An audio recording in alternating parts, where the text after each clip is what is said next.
आपने आज मुझे इस चर्चा में भाग लेने का मौका दिया, इसके लिए मैं आपको धन्यवाद देती हूँ। आज जिस विषय पे हम चर्चा कर रहे हैं वह केवल एक विषय नहीं है, भारत की आत्मा का एक हिस्सा है। हमारा राष्ट्रगीत उस भावना का प्रतीक है जिसने गुलामी में सोए हुए भारत के लोगों को जगाया, जिसने उन्हें हिम्मत दी कि ब्रिटिश साम्राज्य के सामने खड़े होकर वह सत्य और अहिंसा के नैतिक हथियारों के साथ सामना कर पाए। आज ये चर्चा एक भावना के ऊपर है।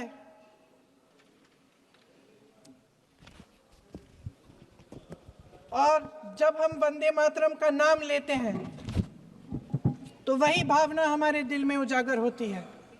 जब हम वंदे मातरम का नाम लेते हैं तो हमें उस पूरे इतिहास की याद आती है जो स्वतंत्रता संग्राम का इतिहास था, उसकी पीड़ा, उसका संघर्ष, उसका साहस, उसकी नैतिकता,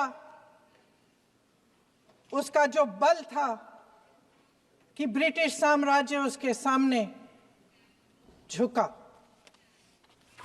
अध्यक्ष महोदय, वंदे मातरम उस आधुनिक राष्ट्रवाद की अभिव्यक्ति है जिसने भारत के लोगों को एक राजनीतिक और नैतिक आकांक्षा से जोड़ा,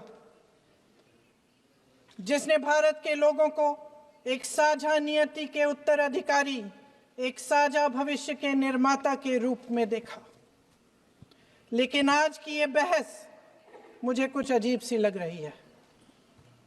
जैसे मैंने कहा, ये गीत देश की आत्मा का हिस्सा बन चुका है। 150 सालों से देशवासियों के दिलों में ये गीत बस चुका है। 75 सालों से हमारा देश आजाद है, तो फिर आज इस बहस की क्या आवश्यकता है?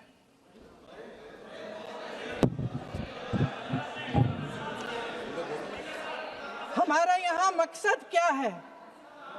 जनता से हमें दिया गया दायित्व, जनता का विश्वास, उनके प्रति हमारी जिम्मेदारी, हम किस तरह से इसका इस्तेमाल कर रहे हैं, हमें ये सोचना चाहिए।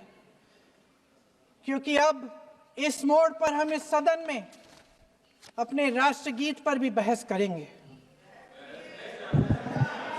आपने बहस मांगी है, आपने बहस मांगी है। आप तो इलेक्टोरल रिफॉर्म्स की बहस नहीं मांग रहे थे कि जब तक हम इस पर बहस नहीं करेंगे तब तक उस पर बहस नहीं होगी। इसकी वजह क्या है? इसकी वजह क्या है? हम आज यहाँ ये बहस क्यों कर रहे हैं? हमारा राष्ट्रगीत है, इस पर क्या बहस हो सकती है? हम ये बहस यहाँ आज 2 वजहों से कर रहे हैं। पहला कि बंगाल का चुनाव आ रहा है, हमारे प्रधानमंत्री अपनी भूमिका निभाना चाहते हैं उसमें। और दूसरी वजह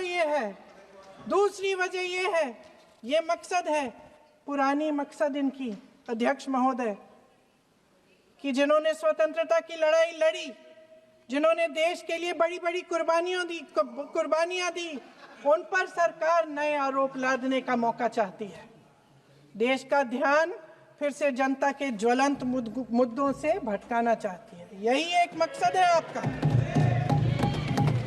आपका मकसद है कि हम फिर से उसी अतीत में मंडराते रहें, उसी की तरफ हम देखते रहें जो हो चुका है, जो बीत चुका है। क्योंकि ये सरकार वर्तमान और भविष्य की ओर देखना ही नहीं चाहती, वे इस काबिल ही नहीं रही। सच्चाई ये है अध्यक्ष महोदय कि आज मोदी जी वह प्रधानमंत्री नहीं रहे जो एक समय में थे। सच ये है कि ये दिखने लगा है, उनका आत्मविश्वास घटने लगा है, उनकी नीतियां देश को कमजोर कर रही हैं। और मेरे सत्ता पक्ष के साथी चुप इसलिए हैं क्योंकि अंदर अंदर से वे भी इस बात से सहमत हैं। आज देश के लोग खुश नहीं हैं अध्यक्ष महोदय, परेशान हैं, तमाम समस्याओं से घिरे हुए हैं। तमाम समस्याओं से घिरे हुए हैं और उन समस्याओं का हल आप निकाल नहीं रहे हैं। हाँ ठीक है, उसका भी बोल लेंगे, समय आएगा तो उसका भी बोल लेंगे। बल्कि कल समय आ रहा है, चुनाव पे चर्चा होगी, उस पे भी बोलेंगे। अध्यक्ष महोदय, इनके भी अपने लोग दबी जबान में कहने लगे हैं कि सारी सत्ता को केंद्रित करने से देश का नुकसान हो रहा है। इस बीच अगर हम अतीत की बातें नहीं करेंगे तो कौन सी बातें करेंगे? ये किसी और बात के काबिल ही नहीं है, सिर्फ ध्यान भटकाना है जनता का। इसलिए आज हम वंदे मातरम पर चर्चा कर रहे हैं। वंदे मातरम देश के कण कण में जीवित है, इस पर बहस नहीं हो सकती। लेकिन चलिए, आपने बहस मांगी, आप बहस करना चाहते हैं, बहस करते हैं। आज इस चर्चा को प्रधानमंत्री जी ने शुरू किया, उन्होंने भाषण दिया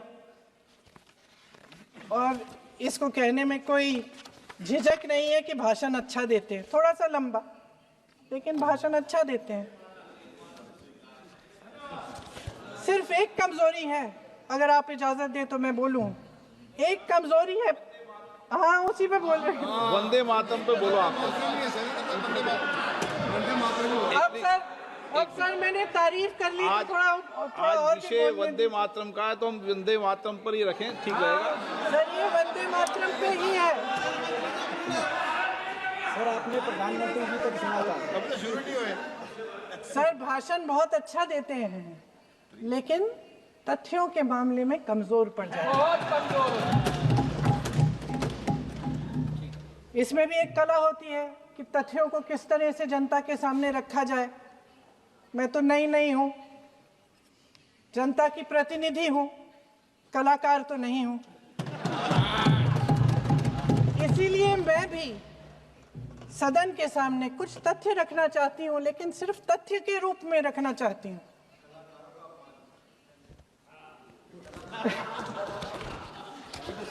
मैं उदाहरण दूं,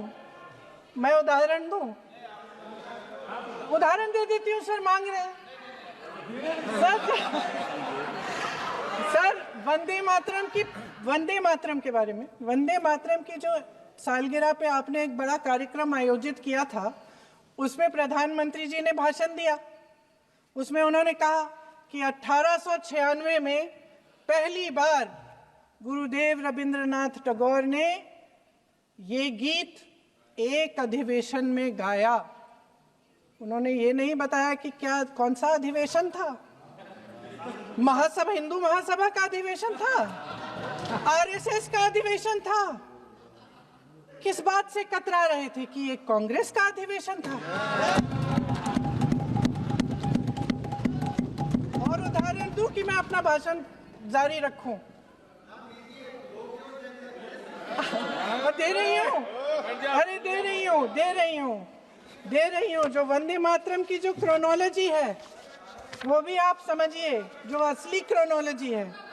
1875 में महाकवि बंकिम चंद्र चट्टोपाध्याय ने इस गीत के पहले दो अंतरे लिखे, जो आज हमारे राष्ट्रगीत घोषित हुए हैं, मतलब जो घोषित हुए थे और जिसको हम आज अपना राष्ट्रगीत कहलाते हैं। ये पहले दो अंतरे लिखे।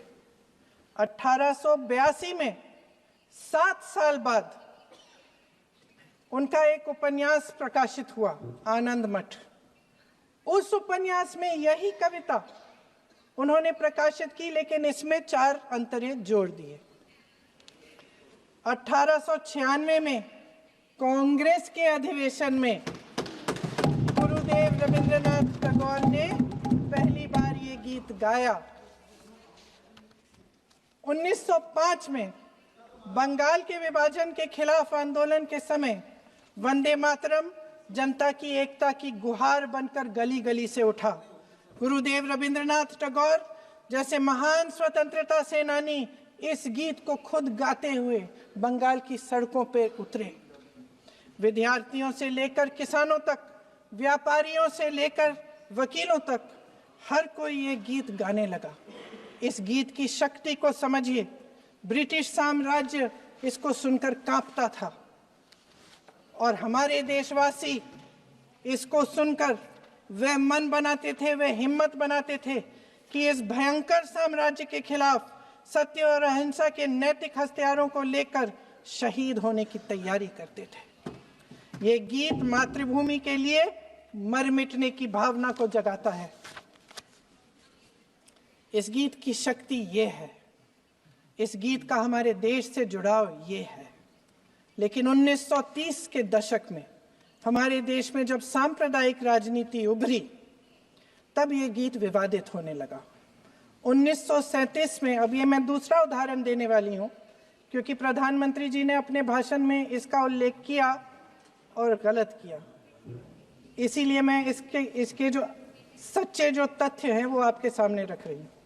1937 में नेताजी सुभाष चंद्र बोस कांग्रेस का अधिवेशन कलकत्ता में होने जा रहा था, उसका आयोजन कर रहे थे। तो जो मोदी जी ने पत्र सुनाया सदन में 20 अक्टूबर का और कहा कि जवाहरलाल नेहरू जी ने नेताजी को ये चिट्ठी लिखी और ये कहा कि इस पर चर्चा होनी चाहिए, उससे पहले 3 दिन पहले नेताजी सुभाष चंद्र बोस ने पंडित जवाहरलाल नेहरू को एक चिट्ठी लिखी थी जिसका जिक्र आपके प्रधानमंत्री ने नहीं किया। और इस चिट्ठी में सुन लीजिएगा,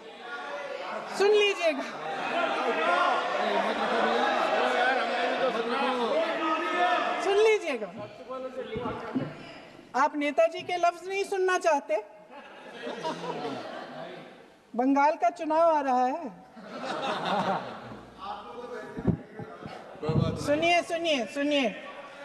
सुनिए। हाँ, कोई बात नहीं, हम तो देश के लिए हैं, हम देश के लिए हैं। आप चुनाव के लिए, हम देश के लिए हैं।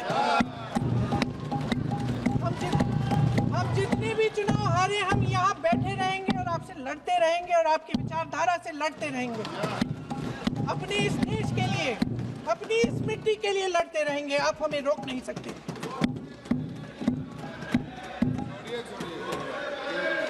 सुन लीजिए सुभाष चंद्र बोस जी ने क्या कहा, सुन लीजिए। My dear Jawahar, reference Vande Mataram. We shall have a talk in Calcutta and also discuss the question in the working committee if you bring it up there. I have written to Dr. Tagore to discuss this matter with you when you visit Santi Niketan. Please do not forget to have a talk with him when you visit Santi Niketan. ये 17 अक्टूबर को लिखी जाती है। 10 अक्टूबर को नेहरू जी इसका जवाब देते हैं और और 20 अक्टूबर को, हाँ ठीक है, 20 अक्टूबर को नेहरू जी इसका जवाब देते हैं।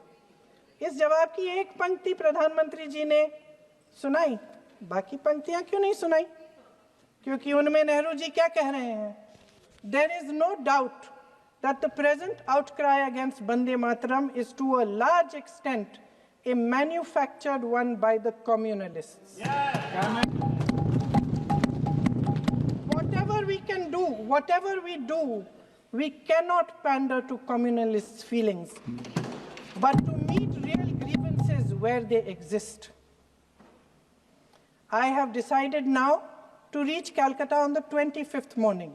This will give me time to see Dr. Tagore as well as other friends. समझ रहे हैं आप? प्रधान चुप है तो समझ ही गए होंगे। फिर क्या होता है?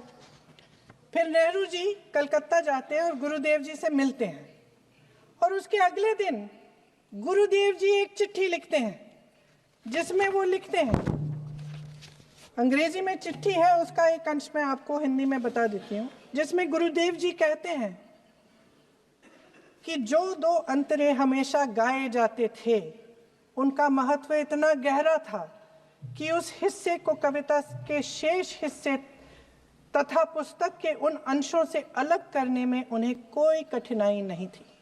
उन्होंने ये कहा कि स्वतंत्रता संग्राम में हमेशा से वही दो अंतरे ही गाए जाते थे और उनको गाते हुए कुर्बानी देने वाले सैकड़ों शहीदों के सम्मान के लिए उन्हें ऐसे ही गाना उचित रहेगा।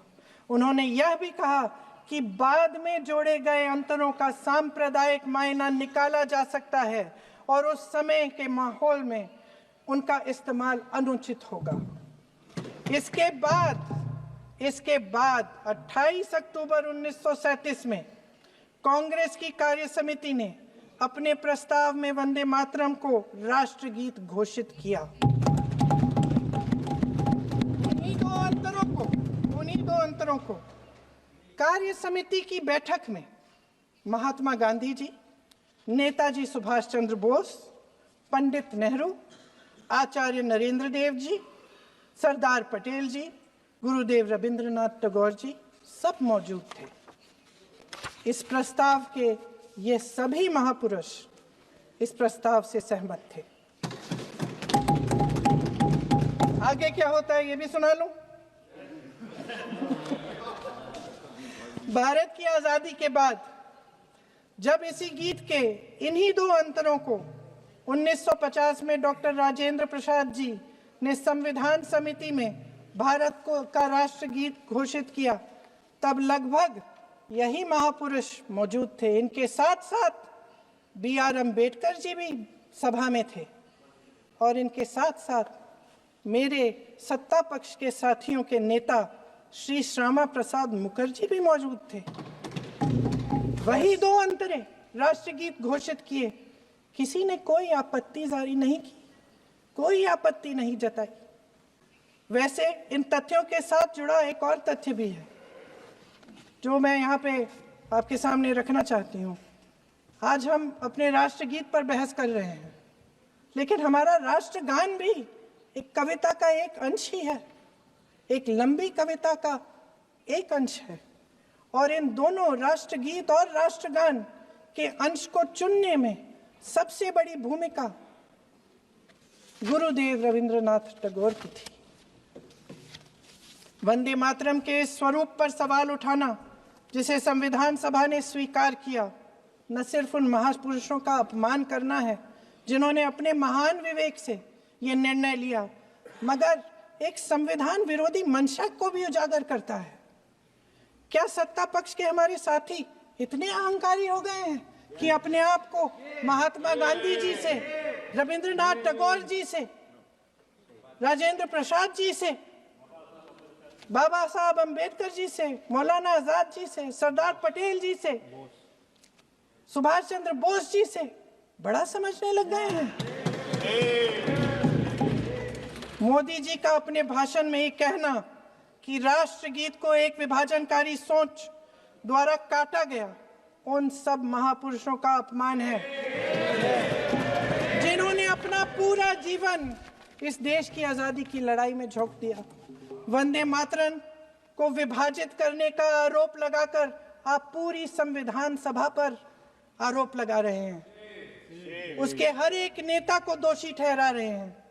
यह हमारी संविधान सभा और हमारे संविधान का खुला वार है। और जहां तक जवाहरलाल नेहरू जी की बात है, जितनी देर हमारे प्रधानमंत्री देश के प्रधानमंत्री रहे हैं, 12 साल हो गए हैं, लगभग उतने ही सालों के लिए जवाहरलाल नेहरू जी जेल में रहे। किस लिए? इस देश की आज़ादी के लिए। उसके बाद 17 साल के लिए प्रधानमंत्री रहे। आप बड़ी आलोचना करते हैं इनकी, लेकिन अगर इन्होंने इसरो नहीं बनाया होता तो आज आपका मंगलयान नहीं होता। अगर DRDO नहीं बनाया होता तो तेजस नहीं बनता। अगर IIT और IIM नहीं बनाए होते तो हम आज IT में आगे नहीं होते।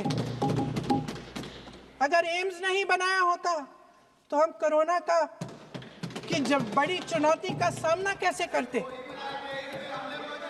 हाँ, वही बना कुछ भी। इसका मतलब है इस मुद्दे का जवाब नहीं है आपके पास। अगर इन्होंने BHEL, गेल, सेल, भाखड़ा नंगल ये सब नहीं बनाया होता जो आप सब बेच रहे हैं, तो ये विकसित भारत कैसे बनता? और मत कहिए बाकी पंडित जवाहरलाल नेहरू इस देश के लिए जिए, सुन लीजिए। बेच लो यार, और बाकी भी बेच देंगे जी। पंडित जवाहरलाल नेहरू इस देश के लिए जिए और देश की सेवा करते करते उन्होंने दम तोड़ा। फिर भी सुन लीजिए, मेरी एक सलाह ले लीजिए, मेरी एक सलाह ले लीजिए। सर मैं आपको आपके माध्यम से सलाह दे रहे हैं, हम छोड़ना नहीं। सर मैं आपके माध्यम से एक सलाह दे देती हूँ। हमारे प्रधानमंत्री महोदय 12 सालों से इस सदन में हैं, मैं मात्र 12 महीनों से हूँ। फिर भी छोटी सी सलाह है। उन्होंने अभी हाल ही में चुनाव था, कुछ महीनों पहले उन्होंने एक सूची निकाली थी कि विपक्षी दलों ने और विपक्ष के नेताओं ने कितने अपमान किए हैं इनके, और उसमें शायद 90-99 ऐसे उन्होंने अपमानों की सूची बनाई थी। तो मैं उनको एक छोटी सलाह देना चाहती हूँ कि नेहरू जी से जितनी भी शिकायतें हैं, जितनी भी गलतियां उन्होंने की आपके जहन में, जितनी भी गालियां देनी है, जितना भी अपमान करना है, उसकी भी एक सूची बना दीजिए। नहीं, बात खत्म नहीं है। 999 अपमान, 9,999 अपमान, सूची बना दीजिए और फिर हम एक समय निर्धारित करते हैं। जैसे हमने 10 घंटे आज वंदे मातरम पर हमने बहस किया है ना, उस तरह से हम अध्यक्ष महोदय जी से पूछेंगे, एक समय निर्धारित करेंगे, 10 घंटे, 20 घंटे, 40 घंटे, जितने घंटों में आपकी ये शिकायत पूरी हो जाए, माननीय सदस्य आप तो आप शांत हो जाएं और हम बहस कर लेंगे।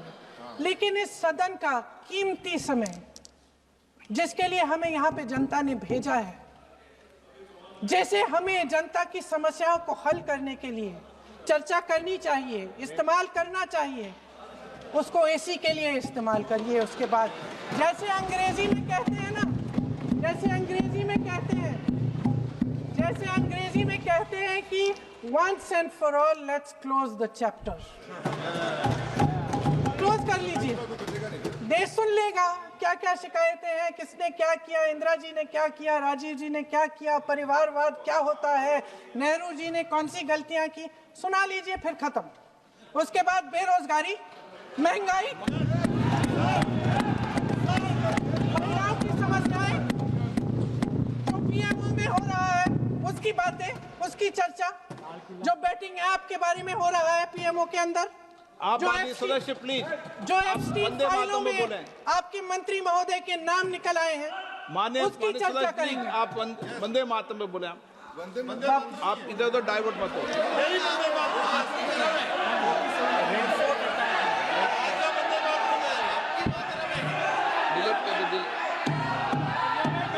क्या हो गया? आप 1 मिनट, हाँ कर दो। क्या हो गया? अंत में चिड़ी गए।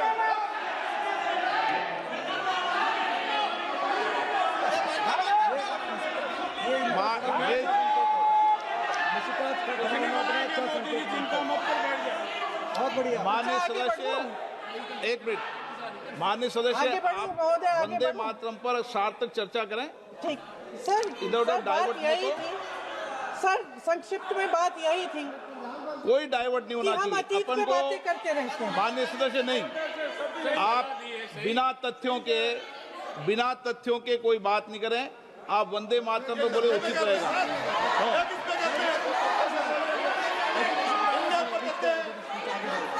मैंने प्लीज। अध्यक्ष महोदय, मैं आपकी बात मानती हूं, लेकिन बिना तथ्य के बहुत सालों के लिए ये हम पर आरोप डाल रहे हैं। हम चुपचाप सुनते हैं, इनको भी थोड़ी सी संतुलन होनी चाहिए, सुनने की थोड़ी सी हिम्मत होनी चाहिए। ये राजनीति है, हम बोलेंगे, आप वंदे मातरम बोलें। वंदे मातरम सर। महोदय, आज की ये बहस सिर्फ ध्यान भटकाने के लिए की जा रही है, क्योंकि ये सरकार इस देश के वर्तमान की असलियत छिपाना चाहती है। आज देश का युवा कितना परेशान है, कितनी मुश्किल में है, पेपर लीक होते रहते हैं, बेरोजगारी है, महंगाई इतनी बढ़ चुकी है, इसकी चर्चा हम सदन में क्यों नहीं कर रहे हैं? आरक्षण के साथ जो हो रहा खिलवाड़ है, उसकी चर्चा हम यहाँ क्यों नहीं कर रहे हैं? महिलाओं की बात होगी, बड़े बड़े ऐलान होंगे, मगर उनकी परिस्थितियों को सुधारने के लिए कोई ठोस कदम यहाँ क्यों नहीं उठाया जा रहा है? इन्हीं दरवाजों के बाहर खड़े होकर पत्रकार करें थे। आपने कहा कि आरोप मत लगाइए बगैर तथ्य के, तो मैं बोलूं कि नहीं बोलूं? नहीं, बिल्कुल नहीं। नो, आप उधर की बात मत बोलो। आप जल्दी से बोल लेते हो, फिर आप सदन में बंद जो कर कुछ देना। भी बोले वो तथ्यों से बोले। आपको हर चीज ऑथेंटिक करनी पड़ेगी, इसलिए आप तथ्यों से बोले। तत्ते पे लगाए। अच्छा सर, बड़े बड़े शहरों में प्रदूषण है, लेकिन हम इस सदन में बैठकर सिर्फ छोटी छोटी बातें करेंगे। जी, जो अतीत की बातें हैं ना, जो बार बार आप चाहते हैं कि हम पीछे देखें, लेकिन हम आगे भविष्य की बात, वर्तमान की बात, जो असली समस्याएं हैं उनकी बात न करें, ये छोटी बात होती है। आप में हिम्मत है तो भविष्य की बात करिए, हिम्मत है तो बात करिए कि बेरोजगारी क्यों है, कि पेपर लीक क्यों होते हैं। आप चेयर को एड्रेस करें। आपको अच्छा, खत्म कर लेती हूँ, चेयर के एड्रेस करो आप। अध्यक्ष महोदय जी, सच्चाई ये है कि इनका शासन दमन का शासन है। इनकी राजनीति दिखावे की राजनीति है, इवेंट मैनेजमेंट की राजनीति है, चुनाव से चुनाव तक राजनीति है, तरह तरह के ध्यान भटकाने वाले मुद्दों की राजनीति है। वंदे मातरम इस देश की उन्हीं उम्मीदों की गुहार है जिन्हें आपका शासन हर रोज ठुकरा रहा है। आज भी सरहद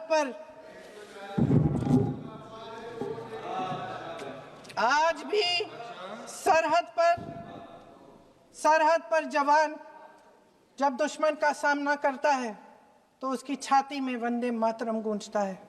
आज भी जब हमारा खिलाड़ी अंतर्राष्ट्रीय खेलों में जाता है तो उसके दिल की धड़कन में वंदे मातरम होता है। आज भी इस देश के करोड़ों देशवासी जब अपने राष्ट्र ध्वज को फहराते हुए देखते हैं तो उनकी जबान पर वंदे मातरम, वंदे मातरम, वंदे मातरम आता है। कांग्रेस के हर एक अधिवेशन में 1905 से लेकर आज तक सामूहिक तौर पर वंदे मातरम गाया जाता है। आपके अधिवेशनों में गाया जाता है कि नहीं, ये बताइए। अपने देश की आत्मा के इस महामंत्र को विवादित करके आप एक बहुत बड़ा पाप कर रहे हैं। इस पाप में कांग्रेस पार्टी शामिल नहीं होगी। ये राष्ट्रगीत वंदे मातरम हमेशा से हमें प्यारा है, हमेशा से हमारे लिए पवित्र रहा है और हमेशा के लिए हमारे लिए पवित्र रहेगा। धन्यवाद।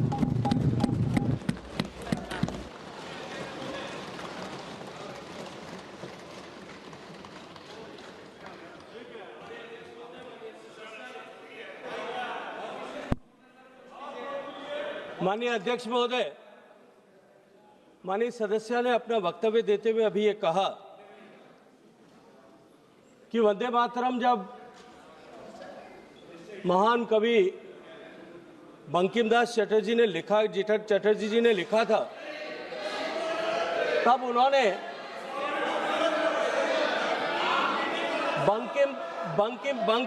बंकिम चट्टोपाध्याय जी ने लिखा था, जब इन्होंने बंकिम बाबू ने जब वंदे मातरम लिखा, तब उन्होंने 2 टुकड़ों में उसको अलग अलग जगह पर लिखा था। उन्होंने ये कहा कि 1875 में उन्होंने केवल 2 स्टैंजा लिखे थे और बाद में 1882 में 7 साल बाद में उन्होंने उसके बचे हुए 5 स्टैंजा जो है उसके बाद में लिखे थे। मेरा अनुरोध सिर्फ समय इतना बोल आपके सकते हैं माध्यम से ये है प्लीज। कि वे वो जवाब नहीं दे रहे, इसको ऑथेंटिकेट करें कि वो ये सूचना उनको कहां से मिली भाजपा है, का समय है और बोल सकते हैं। क्योंकि बंकिम गवेषणा केंद्र नौहाटी जो है, जो बंकिम बाबू की जन्मस्थली पर बना हुआ गवेषणा केंद्र एक इन्वेस्टिगेशन सेंटर है जो शोध केंद्र के रूप में काम कर रहा है। वो ये कहता है कि बंकिम बाबू ने पूरा वंदे मातरम एक बार एक ही साथ में लिखा था। इसको माननीय सदस्य ने जो अपने वक्तव्य यहाँ दिया है उसको वो ऑथेंटिकेट करें कि ये सूचना उनको कहां से मिली है, ताकि ये सूचना करेक्ट की जा सके। अभय कुमार सिन्हा।